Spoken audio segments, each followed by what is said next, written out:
우리는 하이델베르크 교리문답을 통해 계속해서 우리의 구원자가 되시고 우리의 구주가 되시는 예수 그리스도에 대하여 알아가고 있습니다.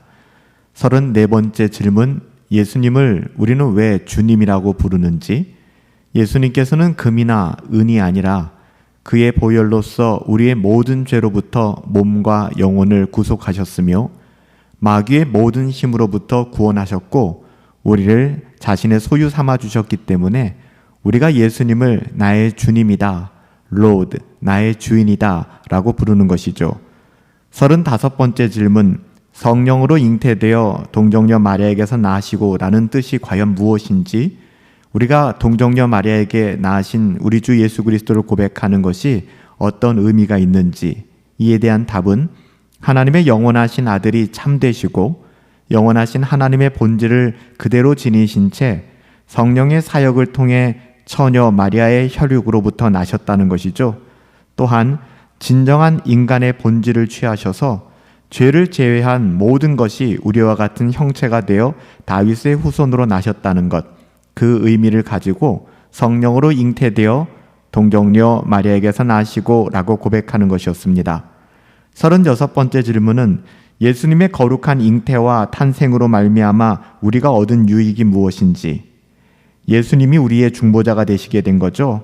예수님은 우리의 중보자가 되셨고 예수님의 무죄함과 완전한 거룩함으로 우리가 태어날 때부터 가지고 있었던 모든 죄악들을 하나님 앞에서 우리 주님께서 덮어주셨다는 거예요.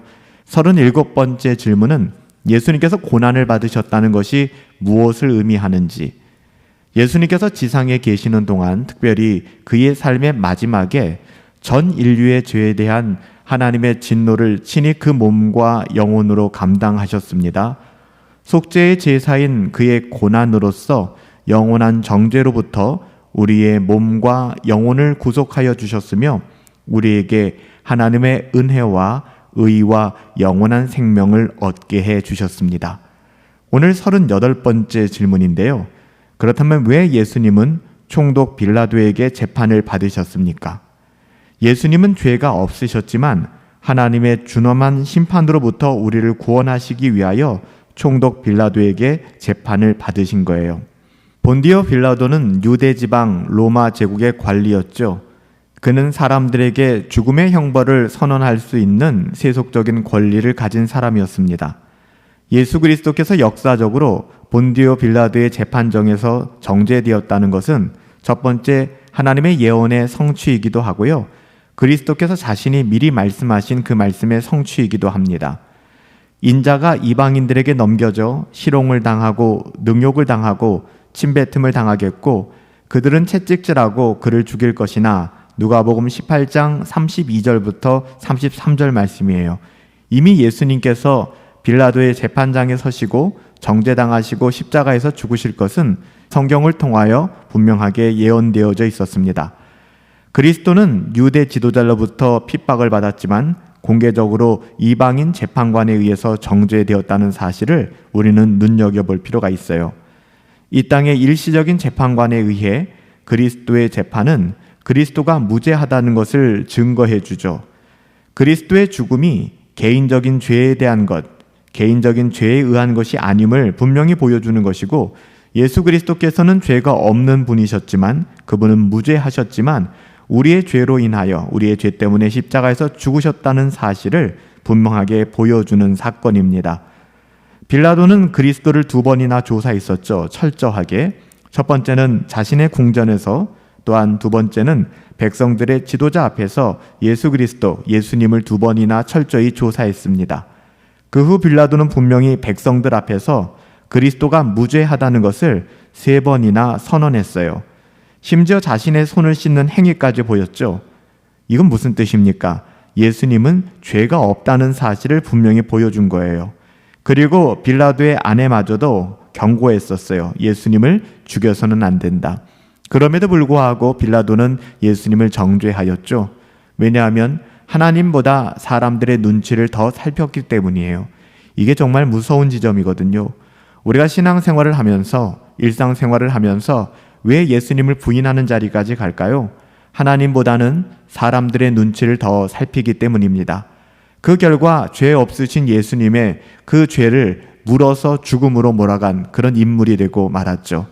따라서 예수님께서 본디오 빌라도에게 재판을 받으셨다는 것은 죄가 없으신 예수님이 정죄되었음을 증거하고 있는 거예요. 사도들도 그리스도가 빌라도 앞에 선 것을 강조하고 있는데요. 예수님이 죄가 없음에도 불구하고 정죄되었다는 것, 이것이 빌라도의 재판정이 우리에게 보여주는 교훈입니다. 그리스도는 죄가 없으셨지만 이 땅의 일시적인 재판장 앞에서 정죄되셨습니다. 여기에는 하나님의 뜻과 계획이 있었는데요. 그리스도는 빌라도 앞에서 위에서 주지 아니하셨더라면 나를 해할 권한이 없으리니 그러므로 나를 내게 넘겨준 자의 죄가 크도다. 요한복음 19장 11절에 이렇게 말씀하셨어요.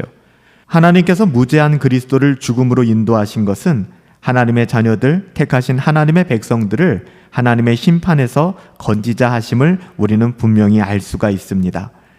예수님께서 죄가 없는 하나님의 아들이심에도 불구하고 유대인들이 그리스도를 빌라도에게 넘겨준 것은 그들의 완악함을 있는 그대로 보여주고 있는 거예요. 인간의 악함이죠. 하나님의 백성이라고 자처하는 이스라엘 백성들과 그들의 지도자들이 모두 다 마음을 합하여 그리스도를 로마의 통치자의 손에 넘겨주고 예수님을 죽음에 이르게 만든 것이죠. 이는 인간의 죄악성의 지독함을 보여주는 거예요. 그리스도는 그들의 죄악이 결코 작은 것이 아님을 분명히 말씀하셨습니다. 빌라도의 법정 사건은 하나님의 백성이라고 하면서도 하나님의 뜻을 항상 거스르는 것, 모든 사람들의 모습을 적나라하게 증거해주고 보여주고 있는 것이죠. 우리는 사도신경을 외우고 또 사도신경으로 우리의 신앙을 고백할 때마다 본디오 빌라도에게 고난을 받으사 이렇게 고백을 하는데요. 왜 예수님은 총독 본디오 빌라도에 의해서 재판을 받으셨을까요? 우리가 살펴본 것처럼 예수님께서 본디오 빌라도에게 재판을 받으셨다는 것은 죄가 없으신 예수님이 정죄되었음을 가장 잘 보여주는 증거라고 할 수 있어요. 예수님은 죄가 없으셨지만 임시적으로 재판장, 세상의 재판장에 의해 정죄됨으로써 우리에게 떨어질 엄중한 하나님의 심판으로부터 우리를 자유롭게 하신 것이죠. 사랑하는 여러분, 예수 그리스도의 그 십자가의 의미와 사랑을 다시 한번 깊이 상고하고 묵상할 수 있었으면 좋겠습니다. 빌라도의 법정 사건은 하나님의 백성이라고 하면서도 여전히 하나님의 뜻을 거스르고 하나님을 모욕하고 하나님을 가벼이 여기는 우리들의 삶에 경종을 울리는 사건이라고 할 수 있습니다. 우리는 이 땅을 살아가면서 하나님보다는 사람의 눈치를 더 살펴서는 안 됩니다. 코람데오, 늘 하나님을 기억하며 하나님을 깊이 경험하며 하나님을 바라보며 두렵고 떨림으로 우리에게 주어진 믿음의 경주, 믿음의 여정을 잘 달려갈 수 있게 되기를 예수님의 이름으로 축복합니다. 살아계신 아버지 하나님, 예수 그리스도께서는 이 땅 가운데 계시며 아무런 죄가 없지만 이 세상에서 세상 법정에서 2번이나 조사를 받고 2번이나 기소를 당하며 어려움을 겪으셨지만 결국 세상 법정에서도 그리스도가 무죄하다는 것이 3번이나 선언되었습니다. 그럼에도 불구하고 사람들은 예수님을 십자가에 못 박았습니다. 빌라도가 하나님보다는 사람을 더 의식하고 두려워했기 때문입니다. 우리들의 삶을 돌아보길 원합니다. 우리가 코람데오의 신앙을 가지고 하나님을 의식하며 살아가는지, 세상에 썩어질 어떠함과 세상의 권세, 권력에 우리의 마음을 두고 있는 것은 아닌지, 살아계신 주님, 오직 주님을 바라보게 하여 주시고 그 무엇보다도 하나님을 경외함으로 믿음의 자녀, 경건한 하나님의 자녀답게 살아갈 수 있도록 우리에게 은혜를 더하여 주시옵소서. 예수님의 이름으로 기도하옵나이다. 아멘. 오늘 하루도 하나님을 더 의식하며 살아갈 수 있게 되기를 예수님의 이름으로 축복합니다. 하나님을 바라보시고 하나님은 우리의 모든 것을 알고 계십니다. 세상의 그 어떠함을 속이려고 할 수 있지만 하나님은 속일 수 없어요. 하나님을 의식하고 하나님 바라보며 오늘 하루 살아낼 수 있게 되기를 예수님의 이름으로 축복합니다.